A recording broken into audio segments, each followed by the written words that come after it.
Vídeos novos todos os dias às 7 da manhã. Inscreva-se no canal para não perder nenhum conteúdo. Quanto ao mais, sede fortalecidos no Senhor e na força do seu poder. Revesti-vos de toda a armadura de Deus, para poderes ficar firmes contra as ciladas do diabo. Porque a nossa luta não é contra o sangue e a carne, e sim contra os principados e potestades, contra os dominadores deste mundo tenebroso, contra as forças espirituais do mal nas regiões celestes. Portanto, tomai toda a armadura de Deus, para que possais resistir num dia mau, e depois de terdes vencido tudo, permanecer inabaláveis. Estai, pois, firmes, cingindo-vos com a verdade e vestindo-vos da couraça da justiça. Calçai os pés com a preparação do evangelho da paz, embraçando sempre o escudo da fé, com o qual podereis apagar todos os dardos inflamados do maligno. Tomai também o capacete da salvação e a espada do Espírito, que é a palavra de Deus. Com toda oração e súplica, orando em todo o tempo no Espírito, e para isso vigiando com toda perseverança e súplica por todos os santos. E também por mim, para que me seja dada no abrir da minha boca a palavra, para com intrepidez fazer conhecido o mistério do Evangelho, pelo qual sou embaixador em cadeias, para que em Cristo eu seja ousado para falar, como me cumpre fazê-lo. Até aqui a leitura da palavra de Deus. A visão que Paulo tem dessa batalha, ela é um pouco diferente da perspectiva que é trazida pelo movimento de batalha espiritual hoje. O movimento de batalha espiritual diz que nós precisamos caçar os demônios, saber onde é que eles estão, descobrir os nomes deles, tirá-los dos territórios que eles ocupam, derrubá-los, destroná-los do trono de Satanás, expulsá-los de uma determinada região. Então, a maneira como essa batalha tem sido ensinada na igreja nos últimos 25 anos, 30 anos, que é a data do movimento do surgimento do movimento de batalha espiritual, é que a guerra, a batalha espiritual é um ataque que Satanás tem que fazer aos demônios. Só que eu não estou vendo isso aqui. O que eu estou vendo é o contrário, é o diabo vindo contra mim. A ordem é que eu fique firme. Eu não encontro em nenhum lugar do Novo Testamento, especialmente no livro de Atos, que registra o trabalho dos apóstolos, que o apóstolo Paulo, quando chegava numa igreja para pregar, numa cidade para pregar o evangelho, primeiro ele ia fazer guerra espiritual para saber quem era o demônio daquela cidade, o nome do demônio, amarrar o demônio, destronar, para então ele poder evangelizar. Onde é que tem isso no Novo Testamento? Jesus nunca ensinou isso, os apóstolos nunca ensinaram, não está em lugar nenhum. O que a Bíblia está dizendo é que nós já vencemos, o nosso Cristo já venceu, Ele tem todo o poder no céu e na terra, resta-nos ficar firmes contra o inimigo derrotado que vem ao nosso encontro para fazer o maior estrago que ele puder, mas a vitória já é nossa. Então é uma batalha de resistência. É claro, se nós, à medida que nós pregamos o Evangelho e plantamos igrejas, se aparecerem pessoas possuídas de demônios ou com opressão espiritual, nós vamos mandar sair em nome de Jesus. Mas esse não é um ministério de libertação de demônios. Onde é que tem isso aqui no Novo Testamento? Quarta-feira, venham para a igreja que nós vamos ter uma reunião para expelir demônio. Me encontra aqui os apóstolos marcando reunião de libertação de demônio, por favor, no Novo Testamento. Eu creio que pessoas podem ficar possessas de espíritos hoje. Mas a minha tarefa não é sair catando, não. Agora, se aparecer, vai sair em nome de Jesus. Vai sair em nome de Jesus. Mas não é esse o meu ministério. Meu ministério é anunciar a palavra de Deus. Meu ministério é centrado em Cristo. É esse o ministério da igreja. Anunciar a Jesus e Ele vitorioso. As pessoas que formam ministérios em torno disso acabam glorificando quem? Quem acaba sendo o centro do ministério deles? Não. A nossa tarefa é ficar firme. A figura é de um soldado em campo já conquistado e que ele está firme guardando aquele território. E o inimigo derrotado está vindo em guerrilha contra ele, querendo tirá-lo daquela posição. Querendo tirá-lo daquela posição. Essa é a figura que nós temos que ter em mente. Eu tenho na minha cabeça uma imagem de há muitos anos passados, estava na Holanda com minha esposa e filhos, na época em que o Iraque invadiu o Kuwait. e os Estados Unidos vieram em defesa, e a Força Aérea dos Estados Unidos bombardeou as forças militares do Iraque, quebrou a espinha dorsal do exército iraquiano, e os iraquianos tiveram que se retirar do Kuwait. Eles tiveram que sair. E a figura que eu tenho é na televisão as imagens de poços de petróleo incendiados pelos iraquianos quando eles batiam em retirada. Eles perderam o domínio sobre o Kuwait, mas ao fugir eles saíram destruindo tudo o que eles podiam, inclusive tocando fogo nos poços de petróleo do Kuwait. Essa é uma figura que eu gosto de usar para ilustrar o que é que nós estamos enfrentando aqui. Um inimigo que já foi derrotado, porque o Senhor Jesus tem todo o poder no céu e na terra. Ele venceu os principados e potestades. Então, Satanás é um inimigo derrotado, mas ele vai fazer o estrago que ele puder, até aquele grande dia em que o Senhor Jesus vier em glória. E Satanás então será lançado no lago que arde com fogo e enxofre. Por isso, irmãos, diz o apóstolo Paulo, revesti-vos de toda a armadura de Deus, para poderes ficar firmes contra as ciladas do diabo. É ele que está vindo, ele que está vindo contra nós. A segunda razão que Paulo diz, ou dá, para que nós tomemos a armadura de Deus e nos vistamos da força do Senhor Jesus, é a natureza dos nossos inimigos, que ele já preanunciou ao chamá-lo de diabo. Mas no verso 12 ele explica: porque a nossa luta, revestivos da armadura de Deus, porque a nossa luta não é contra o sangue e a carne, e sim contra os principados e potestades, contra os dominadores desse mundo tenebroso, contra as forças espirituais do mal nas regiões celestes. Portanto, tomai toda a armadura de Deus. A razão pela qual eu tenho que me revestir do poder de Cristo nesse mundo, viver unido ao meu Salvador vitorioso, como um soldado que está vestido de uma armadura, é porque os inimigos que eu tenho para enfrentar, eles são muito maiores do que eu, e eu não posso vencê-los na minha força. Os meus inimigos, diz Paulo aqui, o nosso inimigo, a nossa luta, no verso 12, não é contra o sangue e a carne, ou seja, não é contra pessoas de sangue, carne e ossos como nós. A nossa luta não é contra os nossos semelhantes. E é interessante que Paulo tenha dito isso quando ele estava preso lá em Roma. Ele estava preso em Roma. O imperador é inimigo dele e do cristianismo. Os judeus que denunciaram Paulo eram inimigos da fé em Cristo Jesus. Mas Paulo olha para o imperador, ele olha para aquele vasto império romano com sua arrogância, sua idolatria, e ele vê um poder maior por detrás do imperador e daquele império gigantesco. E ele diz: queridos, não pensem que a nossa luta é contra seres humanos, porque se fosse, não é? Então nós usaríamos armas humanas, nós pegaríamos na espada, talvez, ou enfim, usaríamos estratégias militares. Não. Mas a nossa luta é contra poderes que vão além da realidade humana, que Paulo descreve aqui como sendo principados e potestades, dominadores desse mundo tenebroso, forças espiritual do mal nas regiões celestes. Regiões celestes é uma expressão que Paulo usa somente aqui, na carta aos Efésios, e que designa esse mundo espiritual que nos cerca, esse mundo invisível, onde o nosso Deus habita e onde transitam os anjos e demônios e onde se dá. É o mundo espiritual que interpenetra com a nossa realidade humana, essa realidade invisível que nos cerca. Esses seres, eles habitam essa região, esse espaço que intersecta com o nosso, essa realidade invisível que está ao nosso redor. Por isso que eles são chamados aqui de forças espirituais do mal. Espirituais no sentido de que eles não têm corpos como nós temos. Eles são seres imateriais. Poderosos, são designados aqui como forças. Eles têm o domínio desse mundo tenebroso.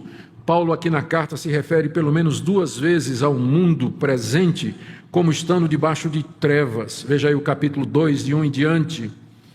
Ele vos deu vida, estando vós mortos nos vossos delitos e pecados, nos quais andastes outrora, segundo o curso desse mundo, segundo o príncipe da potestade do ar, ou seja, o príncipe dos poderes aéreos ou invisíveis, o espírito que agora atua nos filhos da desobediência.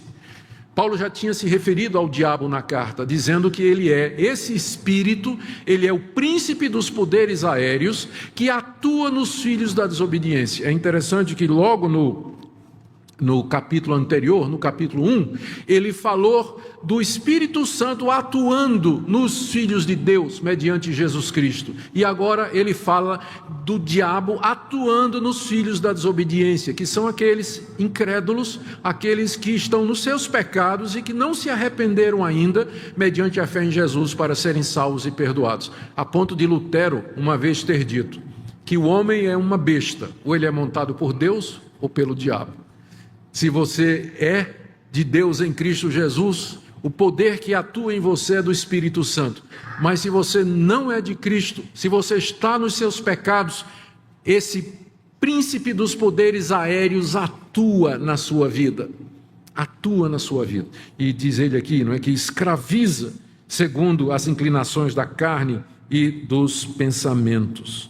Mais adiante, no capítulo 4, o apóstolo Paulo diz que a gente não deve andar como andam os gentios, aqueles que não creem no Senhor Jesus, na vaidade dos seus pensamentos, obscurecidos do entendimento, alheios à vida de Deus, por causa da ignorância em que vivem, pela dureza do coração, e que se tornaram insensíveis e se entregaram à dissolução para cometer toda sorte de impureza. Ou seja, essa humanidade sem Deus, a humanidade que virou as costas para Deus, cega, surda, que não quer ouvir a Deus, andando na teimosia do seu coração, esses poderes governam essas pessoas, atuam nestas pessoas, iludindo, aumentando ainda mais as trevas do coração delas, encaminhando-as para falsos deuses, provocando a idolatria, levando-as a uma vida dissoluta, até que finalmente essas pessoas serão levadas à condenação eterna, ao juízo de Deus no inferno,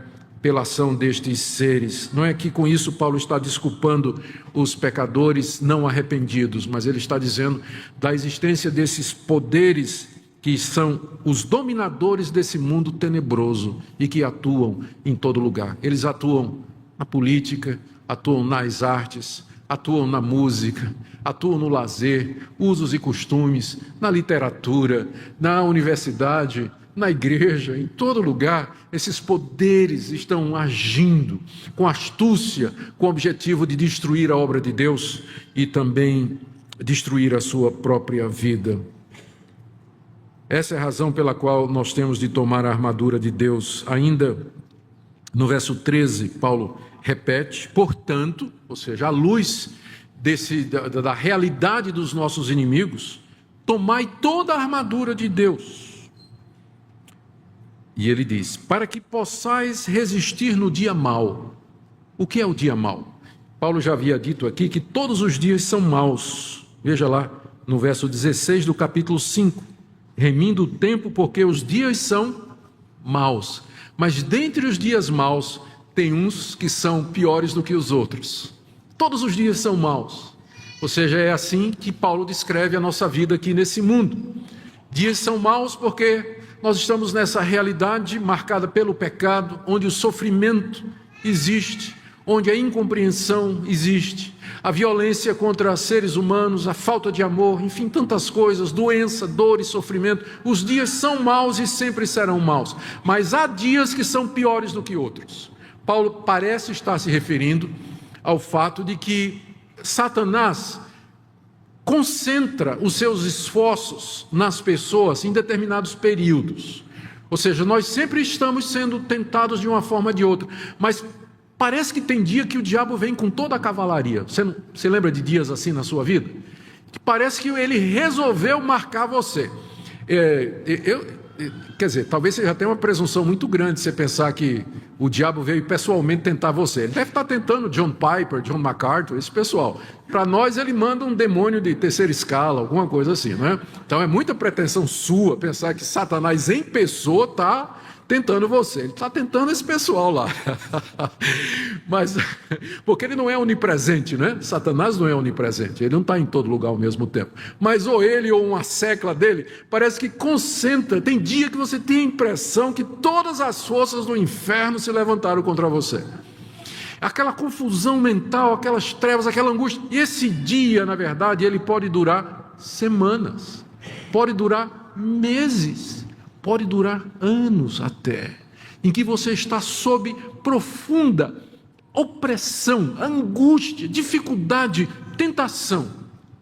Eu uso como ilustração um período que eu acho que foi o dia mau da minha vida. Eu já tive vários, mas esse aqui foi quando nós estávamos na Holanda. Eu estava estudando para terminar o meu doutorado, estava com a Minca e com as crianças, e o professor, que era o meu orientador lá na Holanda, ele era um ateu. Ele era um ateu, não acreditava em nada. E quando ele soube que eu estava vindo da Universidade de Westminster, nos Estados Unidos, que é uma universidade muito conservadora, ele resolveu acabar com a minha fé. E aí, como ele estava me orientando, ele passou então uma lista de livros que eu tinha que ler. E aí você imagina tudo quanto é de ateu e liberal que eu tive que ler durante 1 ano e meio para poder fazer trabalhos para esse professor. Eu comecei a ler, e olha que eu já era um crente maduro, já era professor, já era pastor, já tinha dado aula no seminário, era um crente maduro já. Comecei a ler. E comecei a ler. E, gente, de repente, eu comecei a perceber alguma coerência, né? Que aquele pessoal estava dizendo, e aí, de repente, a dúvida começa a entrar no coração. Será que é verdade o que esse pessoal está dizendo? Né? E aí entrou dúvida no meu coração, a ponto de que eu comecei a questionar a própria existência de Deus.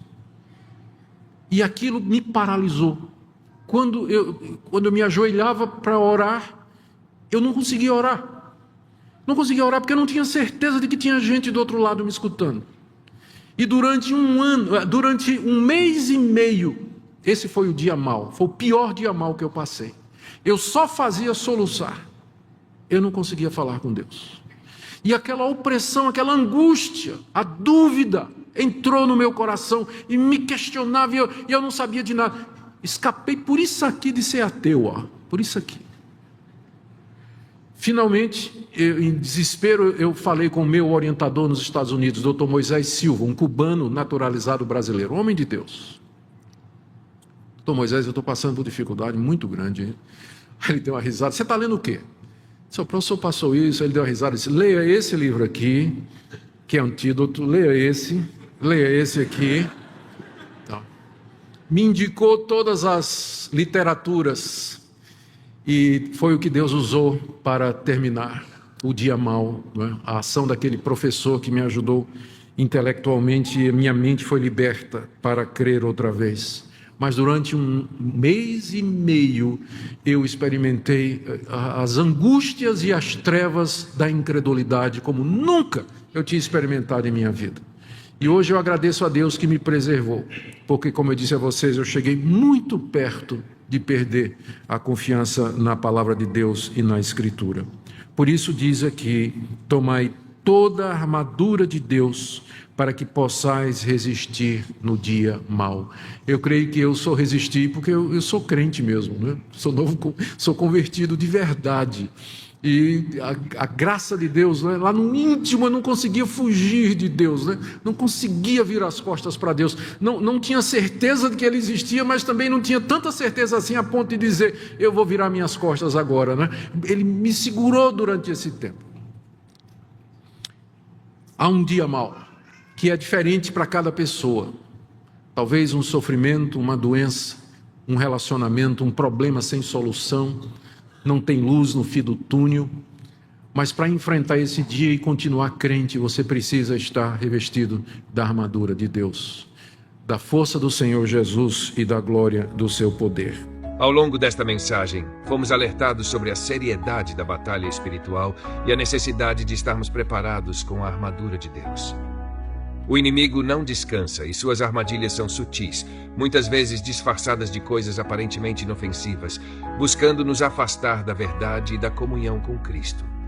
Mas, como aprendemos, a nossa luta não é contra pessoas, mas contra forças espirituais do mal que tentam influenciar nossas mentes e corações.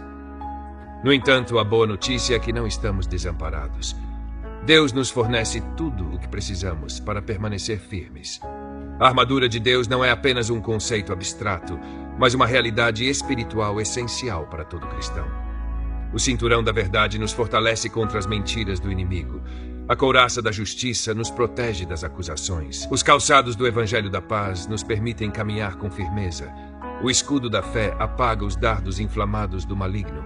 O capacete da salvação guarda nossa mente. E a espada do Espírito, que é a palavra de Deus, nos equipa para enfrentar qualquer batalha. Mas essa armadura não se veste automaticamente. Precisamos buscá-la ativamente por meio da oração, da leitura da palavra e de uma vida de obediência a Cristo. Quando negligenciamos esses fundamentos, nos tornamos alvos fáceis para as ciladas do diabo. Quantas vezes nos distraímos com preocupações, medos e ansiedades, esquecendo que a nossa verdadeira segurança está em Deus? Se você tem enfrentado momentos difíceis, períodos de dúvida ou até mesmo ataques espirituais que tentam enfraquecer sua fé, lembre-se de que em Cristo já temos a vitória. Não somos chamados para viver em medo, mas em confiança no poder do nosso Senhor. Ele nos prometeu que nunca nos deixaria nem nos abandonaria, e que o poder dele se aperfeiçoa em nossa fraqueza. Por isso, que essa mensagem sirva como um despertar para todos nós, que possamos estar vigilantes, fortalecidos e revestidos com tudo o que Deus nos oferece. Não podemos lutar essa batalha com nossas próprias forças, mas quando estamos firmados no Senhor e em Sua palavra, somos inabaláveis. Sinta-se à vontade para debater com respeito sobre esse tema na seção de comentários. Não se esqueça de deixar o gostei e se inscreva no canal para receber os próximos vídeos. Um abraço a todos e fiquem com Deus.